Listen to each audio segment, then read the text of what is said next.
Hello again, everyone. In today's video, we will be going over printers and printer groups.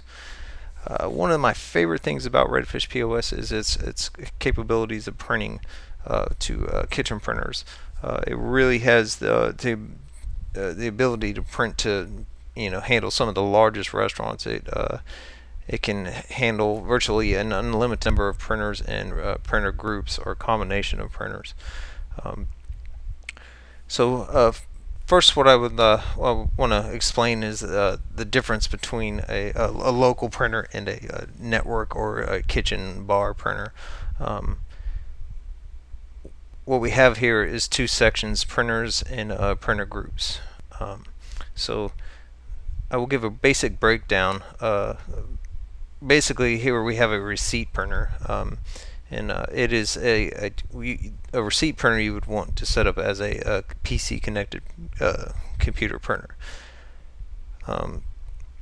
You can give it a name of whatever you want. That would be this value, and you can assign it to a given printer. This will list all the printers in your current printer setup in Windows. And then your printer manufacturer is going to be Epson. There is no other option. Redfish uses Epson escape drivers or commands to print to the printers, which means it will pretty much work with any point of sale printer that can emulate an Epson. The last option here is you can assign it to a thermal or a kitchen impact printer. And again, any printer that will handle Epson escape commands will pretty much work with Redfish.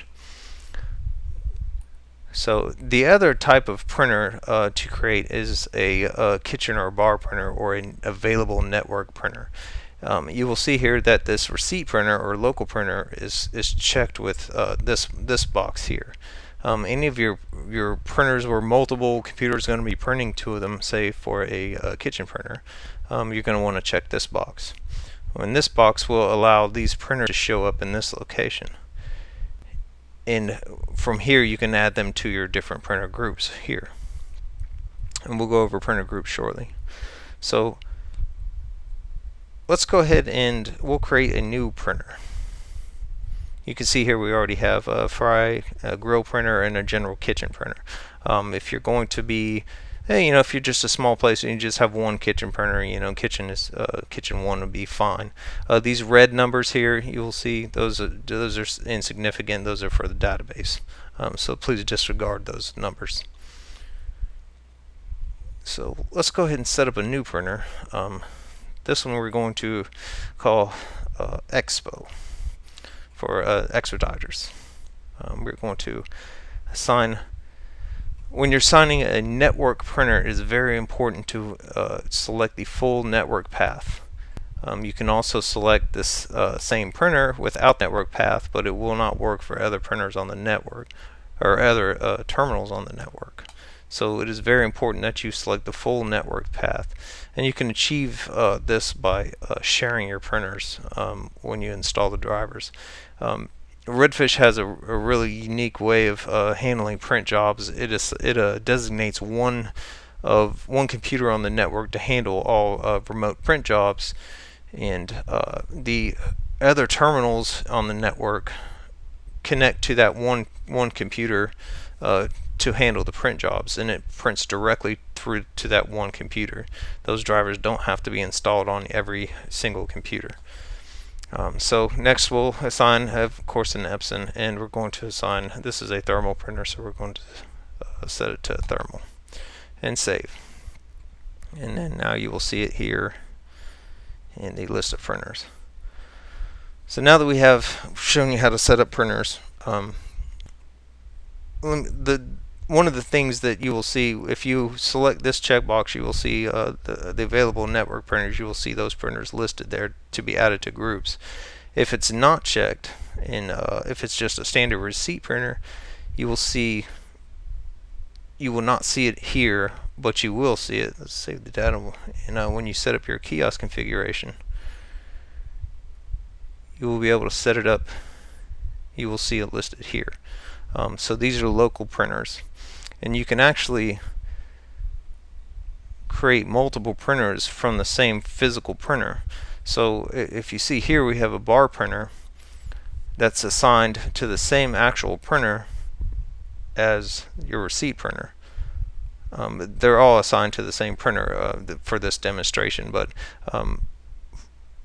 in this particular situation, if you wanted to use your thermal printer that you have connected to your bar station as both a receipt printer and a bar ticket printer, you can create a second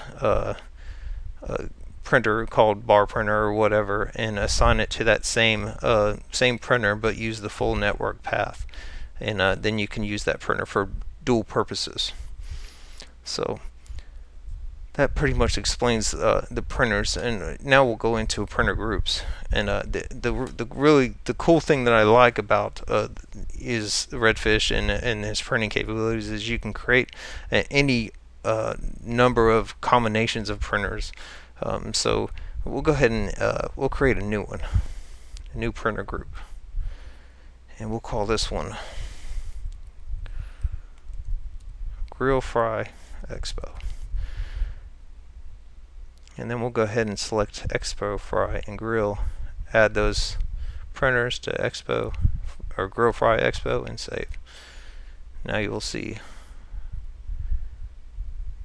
that printer group created. Now we can create another printer group. This one will just say Grill Fry, and we will add the grill and the fry printer and save data. And you can see how this would allow you to print certain product items to any combination of printers.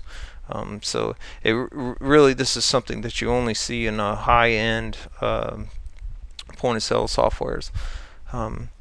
So if you had a item that you wanted to, if it's a surf and turf item and you wanted it to go to the grill printer, the fry printer for the fried shrimp, in the Expo printer, you would select this printer group that has all these